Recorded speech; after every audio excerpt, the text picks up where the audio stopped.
जय जगन्नाथ फ्रेंड्स आपण मान प्रिय धारावाहिक ओढ़णी देखिए जबरदस्त सीन अच्छी। हाँ फ्रेंड्स आज एपिसोड आपण मैंने देखा पाइबे जे मानसी किचन रूम रे ड्रिंक्स रे किछि गोटे मिसौथिबे आ कहूथिबे जे एटा एबे ज्योति पीब तापरे मजा आसीजिवो। तापरे हठात से ड्रिंक्स पीला परे ज्योतिंकर मुंड बुलेई हबो आ ज्योति तले पड़ाक जाऊे आ मानसी ज्योति हाथ धरी संभाली ने आ जोटी मेहंदी थी स्टेज से स्टेज रे नेकरी मानसी ज्योति को से स्टेज उपर बसईदेवे। तापर ज्योति उपर मानसी गोटे ओढ़णी पकईदेवे आ समस्त को कहे अरे कन्या हाथ में मेहंदी लगाओ। हेले ज्योति को एपरी अवस्था देखी स्नेहा कहे अरे मु तो एठी सेठी किए।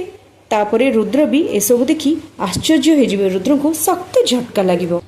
तेबे फ्रेंड्स एबे आपण मन को कौन लगे एसबू पछरे मानसी हाथ अच्छे मानसी एमती कौन पाई करछन्ते एसबू करिबारे मानसी को कौन लाभ मिले आपण मन को कौन लगे फ्रेंड्स आमको कमेंट माध्यम रे लिखि जणांतु। आगो को कौन नुआ ट्विस्ट रही जानिबा पई हेले आम चैनल सहित जोड़ी होकि रहंतु आ देखुतांतु ओढ़णी। फ्रेंड्स वीडियोटी भल लगिले वीडियोटी को लाइक करबा सहित चैनल को सब्सक्राइब कर दियंतु। जय जगन्नाथ फ्रेंड्स, धन्यवाद।